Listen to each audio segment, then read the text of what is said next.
भूतिया हवेली। रात का समय था और चांद की हल्की सी रोशनी एक सुनसान सड़क पर पड़ रही थी। चारों ओर सन्नाटा था, जैसे प्रकृति भी डर से थम गई हो। इसी सड़क पर एक पुरानी हवेली खड़ी थी, जिसे लोग भूतिया हवेली के नाम से जानते थे। गांव में किस्से मशहूर थे कि वहां रात के समय अजीब आवाजें आती थीं और कभी कभी कोई आक्रोशित आत्मा दिखाई देती थी। लेकिन एक दिन एक युवक नामक अर्जुन ने ये सब बातें महज अफवाहें समझकर हवेली में जाने का निश्चय किया। अर्जुन को डर की कोई परवाह नहीं थी, क्योंकि वह खुद एक शहरी और आधुनिक सोच का था। वह रात को हवेली के पास पहुंचा और उसके दरवाजे पर हाथ रखते हुए अंदर कदम रखा। हवेली का दरवाजा जंग लग चुका था और खटखट की आवाज में ही सर्दी का एहसास हो रहा था।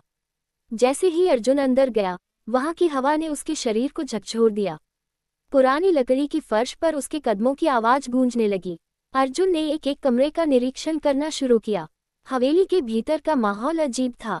दीवारों पर लटके पुराने चित्र, मुरझाए हुए फूलों की सजावट और किचन में रखी टूटी फूटी चीजें जैसे सब कुछ मर चुका हो।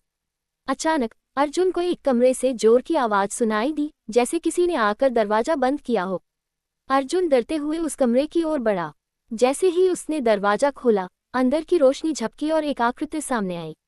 एक महिला, सफेद साड़ी में लिपटी हुई, आंखों में एक भयावह लाल रंग की चमक लिए खड़ी थी। उसकी लंबी काली बाल हवा में उड़े जा रहे थे और उसके चेहरे पर दर्द और घृणा की भावना थी।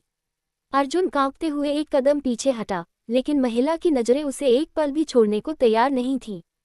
वह धीरे धीरे उसकी ओर बढ़ी और अपनी आवाज में कहा, तुम भी उन्हीं की तरह हो जिन्होंने मुझे तड़पते हुए मरने दिया। अब तुम भी मेरी पीड़ा सहोगे। अर्जुन का दिल जोर से धड़कने लगा।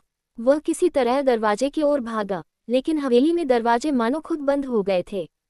वह जितना भागने की कोशिश करता, वह उतनी ही और अंधेरे में घिरता जाता। हवा में चीखें गूंज रही थीं और अचानक एक सर्द हाथ ने उसकी कलाई पकड़ ली। अर्जुन ने डर के मारे आंखें बंद की और अगले ही पल वह हवेली से बाहर गिरे हुए एक पत्थर पर पड़ा हुआ था। उसकी आंखें पूरी तरह खुली थीं, लेकिन वह पूरी तरह से स्थिर और निःशब्द था। गांव के लोग कहते हैं, अर्जुन का नाम आखिरी बार हवेली के पास से सुना गया था, लेकिन अब वह कभी वापस नहीं आया। उस दिन के बाद से हवेली को लेकर अफवाहें और बढ़ गईं और लोग वहां जाने से डरने लगे। जो कोई भी रात के समय वहां जाता, उसे लौटकर नहीं देखा गया। किसी ने सही कहा था, कुछ स्थानों पर कुछ रूहें, जिनका कष्ट कभी खत्म नहीं होता, उस स्थान को कभी शांति नहीं पाने देती।